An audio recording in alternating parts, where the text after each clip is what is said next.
Exiled Bangladeshi writer Taslima Nasreen backs Uniform Civil Code in India and calls for similar laws in Bangladesh and Pakistan. Here are excerpts from the press conference which was held on Sunday, 2nd August in Kolkata.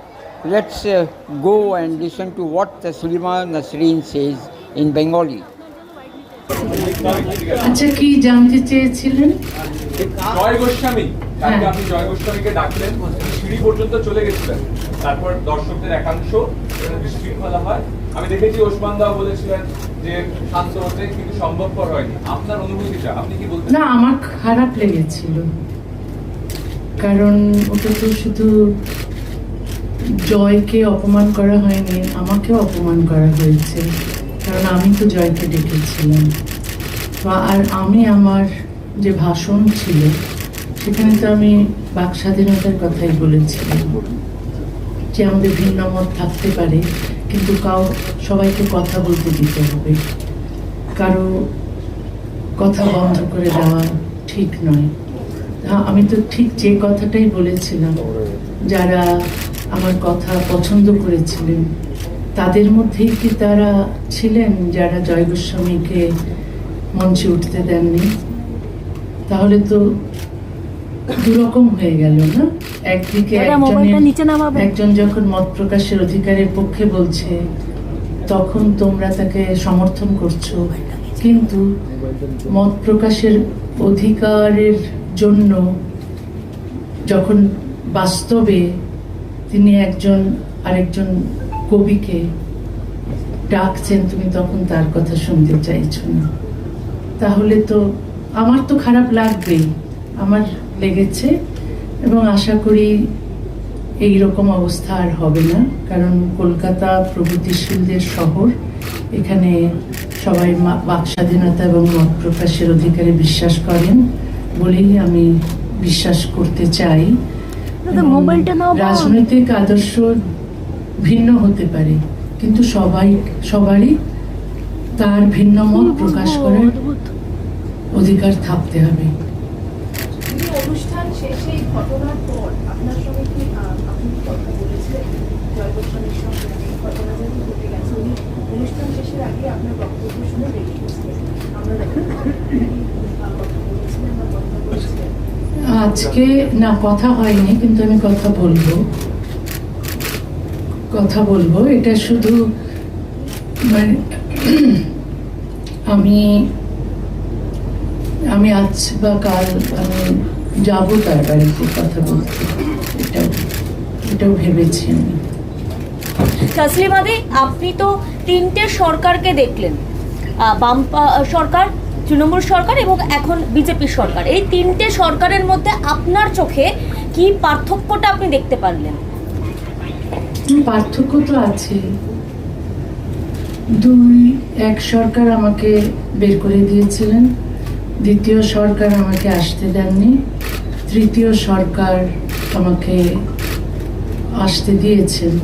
তো তিনটে পার্থক্য তো আছে। এখন সেই পার্থক্যটা না দেখে এই যে আমি আসতে পারলাম সেটাকে আমার মনে হয় সেলিব্রেট করা উচিত, এবং আমি খুবই আনন্দিত যে আমি আসতে পেরেছি। এবং শুধু আমি বিশ্বাস করতে চাই যে এই সরকার মত প্রকাশের অধিকারে বিশ্বাস করেন, এই সরকার বাক স্বাধীনতায় বিশ্বাস করেন। শুধু আমি আসতে পেরেছি,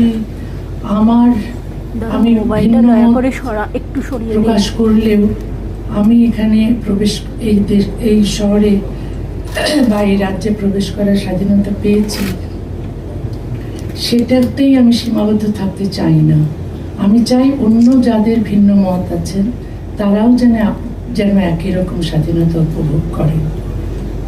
দিদি, তৃণমূলের সাংসদ কল্যাণ বন্দ্যোপাধ্যায় উনি গতকালকে বলেছেন যে আপনি অনেক পিছিয়ে রয়েছেন, উনি জানেন না পশ্চিমবঙ্গে কতটা সংখ্যালঘুদের উন্নয়ন হয়েছে, আপনি ব্যাকডেটেড হয়ে রয়েছেন। কিন্তু উনি এও বলেছেন উনি আপনার লেখা পড়েন, আপনার লেখা ভালো লাগে, কিন্তু আপনি অনেক পিছিয়ে রয়েছেন এখনো, এমনটা বলেছেন কল্যাণ। তাহলে পিছিয়ে আছি যদি, তাহলে আমি এগিয়ে যাওয়ার চেষ্টা করব। দিদি এই মাসে বিধানসভায়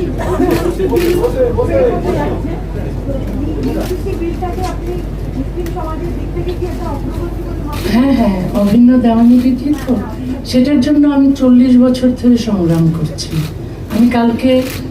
আমি বলেছিও যে বাংলাদেশে এবং ভারতবর্ষে, পাকিস্তান, এই উপমহাদেশে এই অভিন্ন দেওয়ানি বিধির খুব দরকার। আসলে পৃথিবীর যে কোনো সভ্য দেশেই এই অভিন্ন দেওয়ানি বিধি আছে, কারণ এক দেশ এক আইন আমরা চাই, সবার জন্য সমান আইন চাই।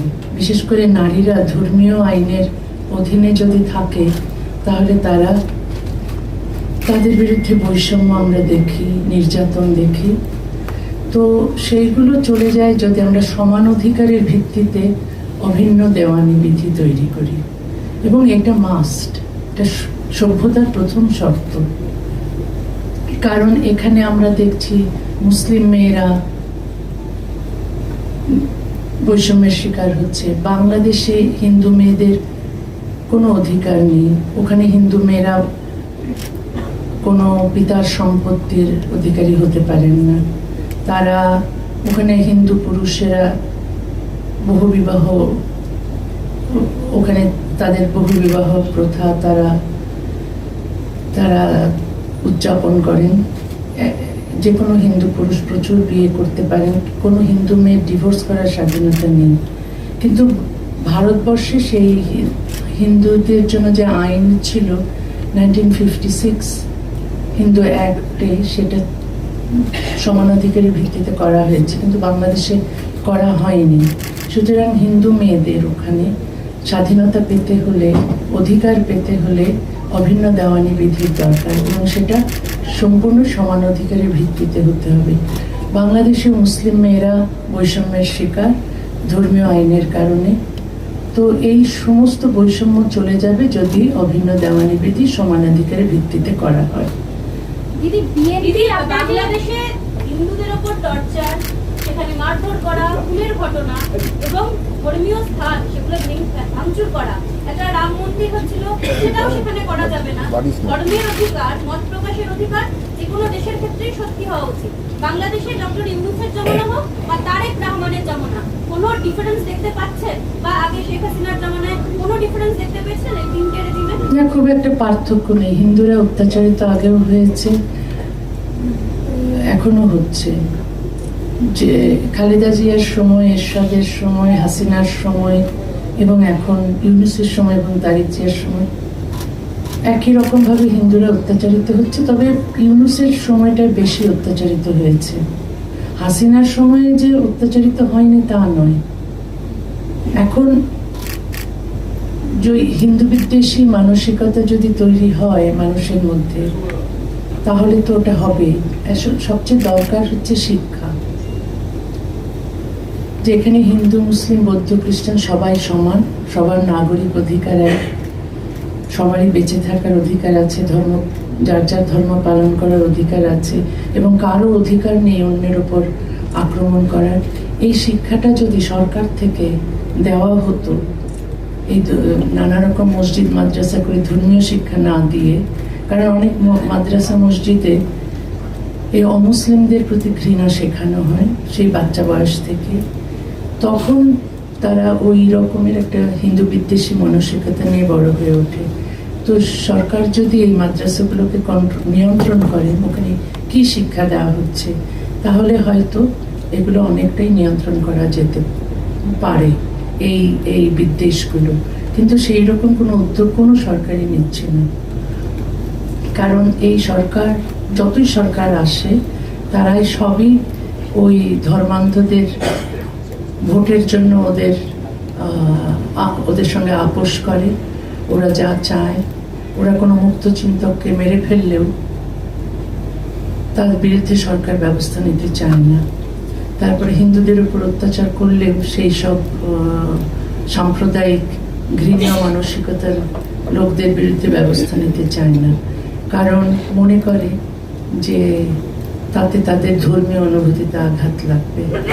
তখন এই কারণেই হিন্দুরা অত্যাচারিত হয়, শুধু হিন্দুরা নয়, হিন্দু বৌদ্ধ খ্রিস্টানরা অত্যাচারিত হয়, শুধু তাই নয়, আমার মতো, আমি তো হিন্দু বৌদ্ধ খ্রিস্টান কমিউনিটি থেকে আসিনি, আমার উপর অত্যাচার হচ্ছে না, কারণ আমি মুক্ত চিন্তায় বিশ্বাস করি এবং আমি ধর্মীয় আইনের বদলে সমান অধিকারের ভিত্তিতে অভিন্ন দেওয়ানি বিধি চাই।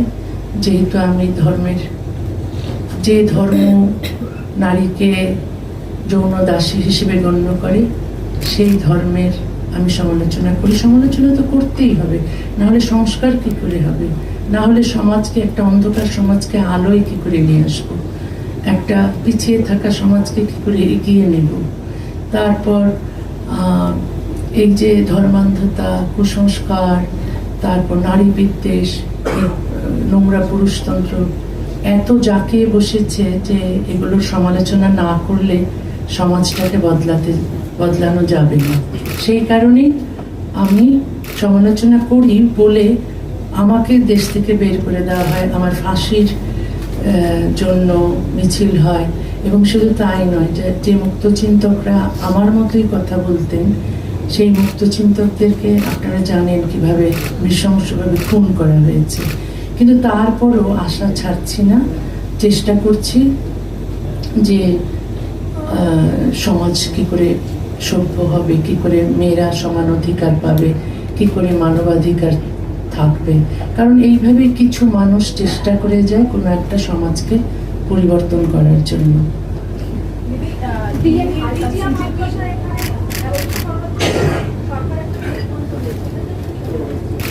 কি বলছেন?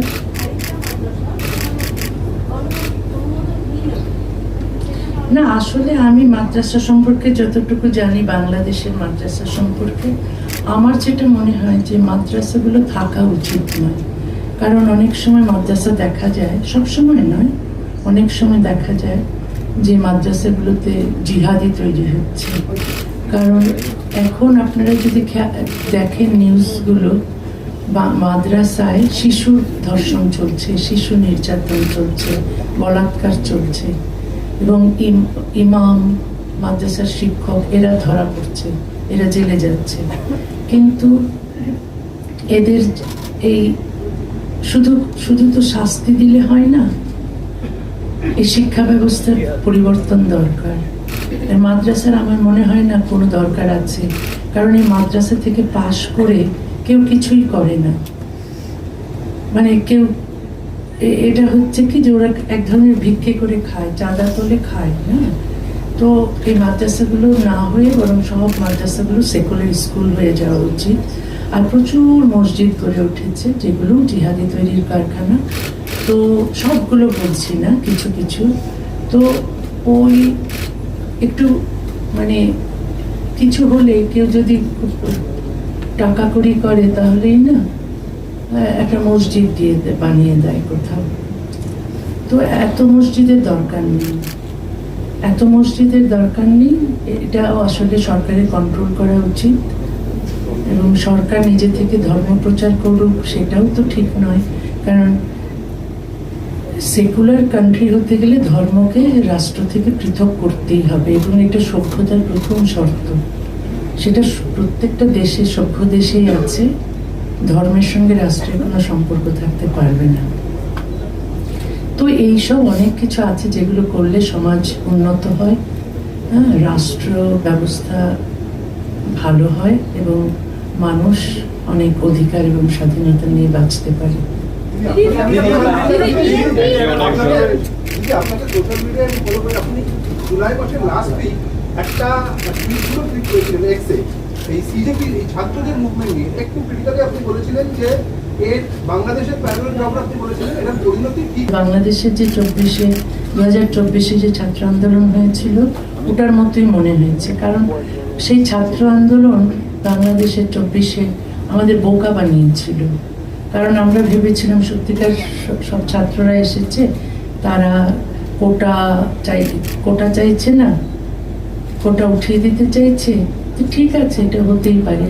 শেখ হাসিনা তখন বলেছিলেন ঠিক আছে, ওটা সংশোধন করে দিচ্ছি। কিন্তু শেষ পর্যন্ত সরকার পতনের আন্দোলনে গেছে, এবং সরকার পতন হয়েছে, এবং আমরা টের পেয়েছি, দেখেছি, প্রমাণ পেয়েছি যে আসলে এই আন্দোলনের পেছনে জিহাদিরা ছিল এবং জিহাদিরাই পরে দখল করেছে দেশ।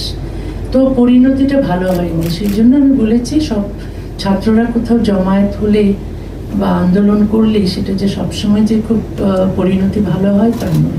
দিদি, দিদি একটা Ma'am, do you think foreign money and those jihadis who want to break the country apart were also behind this protest in Delhi, like the Cockroach Janata Party's banner or something like that? আমি এই আন্দোলন সম্পর্কে খুব একটা জানি না।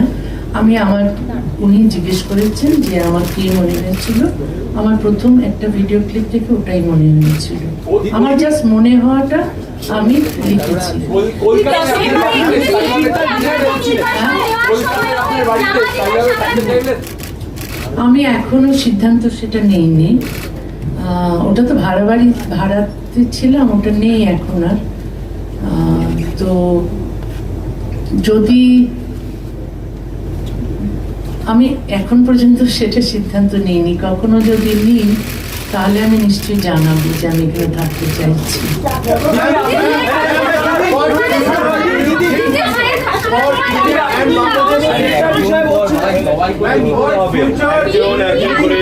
Mobile নামাও নিচে। বাংলাদেশ এবং ভারতের রিলেশনটা ভবিষ্যতে কি হতে পারে সেটা তো দুই দেশের রাজনীতিকরাই ভালো বলতে পারবেন, আমি তো ভালো বলতে পারবো না। তবে আমি আশা করি দুই দেশের সম্পর্ক বন্ধুত্বপূর্ণ। আপনি নিচে সামনে করছেন তো, একটু সরিয়ে দিন। 71-এ কি করে ভারত সাহায্য করেছে বাংলাদেশ তৈরি হওয়ার জন্য, সুতরাং আমরা যারা মুক্তিযুদ্ধে বিশ্বাস করি এবং আমরা যারা বাংলাদেশের স্বাধীনতায় বিশ্বাস করি, তারা ভারতের এই অবদানকে আমরা সবসময় স্বীকার করি। কিন্তু কিছু পাকিস্তানপন্থী জিহাদি আছে বাংলাদেশে, তারা এই ভারতকে শত্রু বলে মনে করে। এই সংঘাত চলছে আমাদের। তবে যারা যুক্তিবুদ্ধি সম্পন্ন মানুষ, যারা শুভবুদ্ধি সম্পন্ন মানুষ, মুক্তিযুদ্ধের পক্ষের মানুষ, তারা সবাই ভারতের পক্ষে আছে এবং চাই ভারত এবং বাংলাদেশের মধ্যে সুসম্পর্ক থাকুক।